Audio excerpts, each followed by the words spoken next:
సోమవారం రోజు ఇవాళ అసెంబ్లీ సమావేశాలు స్టార్ట్ అయ్యి దీనికంటే ముందైతే మాత్రం ఇటు బీఆర్ఎస్ వర్సెస్ కాంగ్రెస్ ఒక చర్చ. కేసీఆర్ అసెంబ్లీకి రావాలని ఇటు కాంగ్రెస్ అంటుంది. అసెంబ్లీకి వస్తున్నాడు, సబ్జెక్టు ప్రిపేర్ కాండి, ప్రిపేర్ కాలేదు అంటే మాత్రం కుదరదు, సింహం వస్తుంది, ఇక జాగ్రత్త అని కూడా ఇటు బీఆర్ఎస్ నుండి. మొత్తానికి వచ్చాడు, హాజరు వేసుకున్నాడు. ఆ తర్వాత ఒక 3 నిమిషాలు అంటే 3 నిమిషాలు అసెంబ్లీలో కూర్చొని వెళ్ళిపోయాడు. దీనికి ఎట్లా మీరు విశ్లేషిస్తారు? నేను మీరు అన్నంత ఇప్పటిదాకా ఎంతో తెలిసింది కూడా నాకు ఇప్పుడే మీరు అన్నమాట తెలిసింది.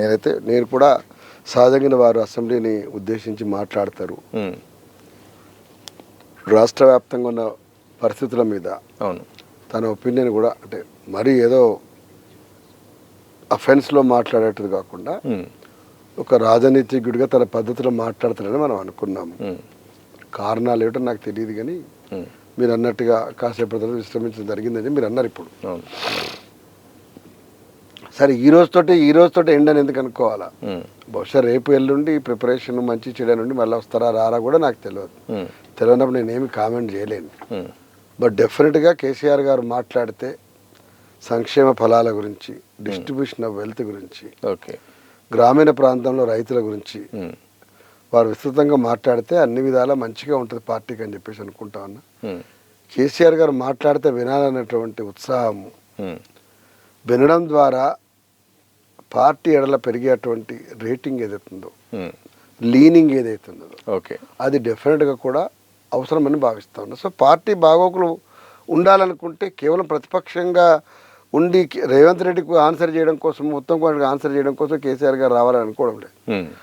బాధ్యత కలిగిన 10 ఏళ్ళు పనిచేసిన ఒక ముఖ్యమంత్రిగా, 14 ఏళ్ళు ఉద్యమం నడిపించిన వాడిగా వారు ఏం మాట్లాడతారని వినగోరేటువంటి వాళ్ళు ఉన్నారు కదా, చాలామంది శ్రోతలు ఉన్నారు కదా, ప్రజలు ఉన్నారు కదా, వాళ్ళ కోసం వారు రావాలని చెప్పేసి నేను కూడా కోరుకుంటున్నాను. కానీ ఇదే సమావేశంలో ఒక ఆసక్తికరమైన సన్నివేశం అయితే జరిగింది. ఆ ఉన్న తక్కువ టైంలోనే సీఎం రేవంత్ రెడ్డి ఎక్కడైతే కేసీఆర్ గారు కూర్చున్నారో అక్కడికి వెళ్ళి నమస్కారం చేసి షేక్ హ్యాండ్ ఇచ్చి స్వాగతం పలికి, దాంతోపాటు ఆయన పక్కకున్న మంత్రులు, ఎమ్మెల్యేలు అందరూ కూడా స్వాగతం పలికారు.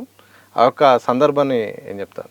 ఇప్పుడు ఎక్కడ జరగని సన్నివేశం కాదండి. ఇన్ని మాట్లాడుకుంటే అసలు రాహుల్ గాంధీని ఒక దేనికి పనికిరాని పప్పు అని చెప్పేసి ఆట పట్టించేటువంటి పార్లమెంట్ లోపల కూడా సోనియా గాంధీ గారు వచ్చినప్పుడు లేచి నిలబడడం, కరచాలనం చేయడం, రాహుల్ గాంధీ వస్తే విష్ చేయడం కూడా మనం చూస్తూ ఉంటాం.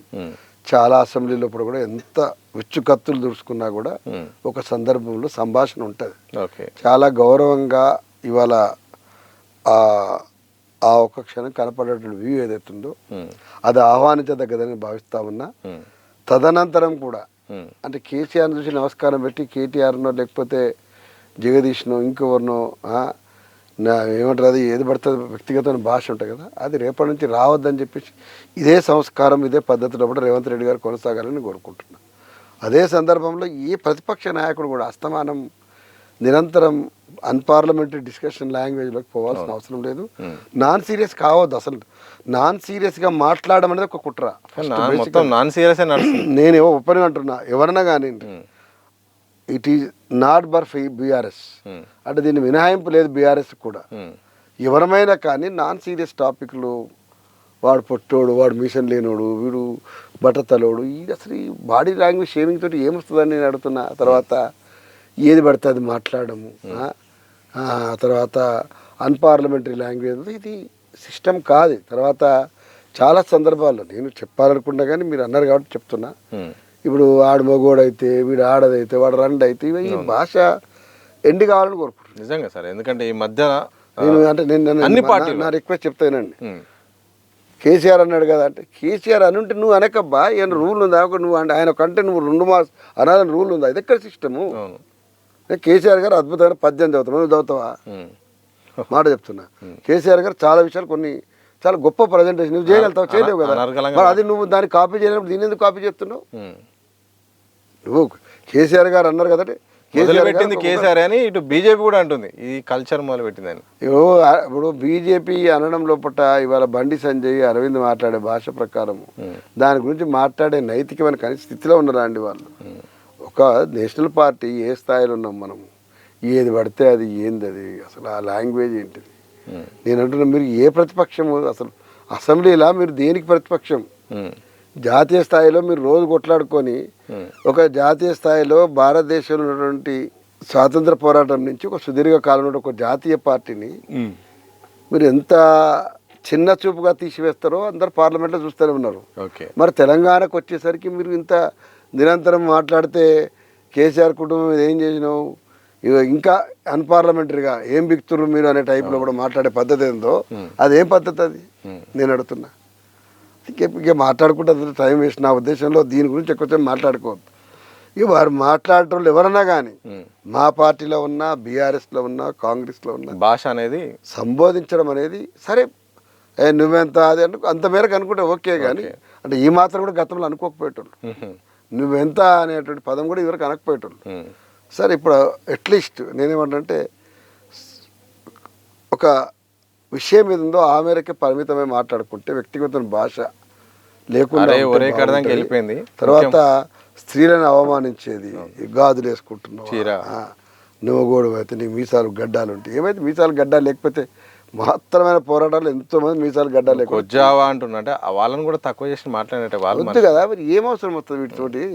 నేనేమంటే ఇవి అసలు ఒక పార్లమెంటరీ సిస్టమ్కి వచ్చేంత బాలశిక్ష కనీసమైన లాంగ్వేజ్ నేర్చుకొని రావాలి. మరి రాకపోతే మౌనంగానే ఉండు. మనకి ఎందుకు అంటున్నా, నీకు భాష రాకపోతే మౌనంగా ఉండు. నువ్వు ప్రజెన్స్లో ఉండి ఏం మాట్లాడకపోతే ప్రజలు ఈయన ఎందుకు మాట్లాడలేదని చెప్పేసి అంత పరిస్థితి ఏం లేదు భారతదేశంలో.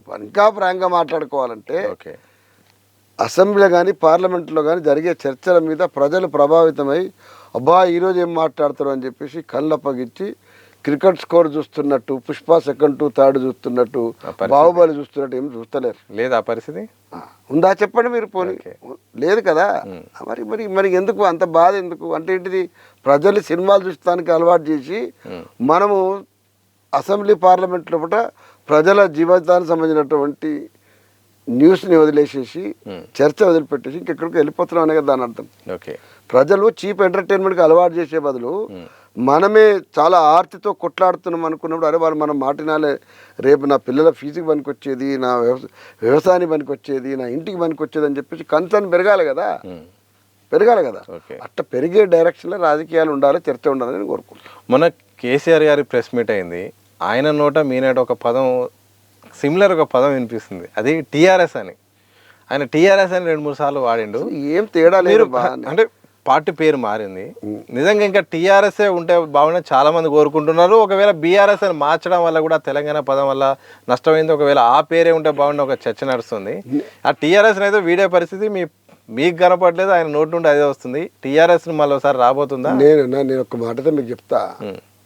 సరే ఆనాడు బీఆర్ఎస్కి మారినప్పుడు నేను లేను కాబట్టి నేను చెప్పలేదు. ఉంటే ఏం చేసేవారు?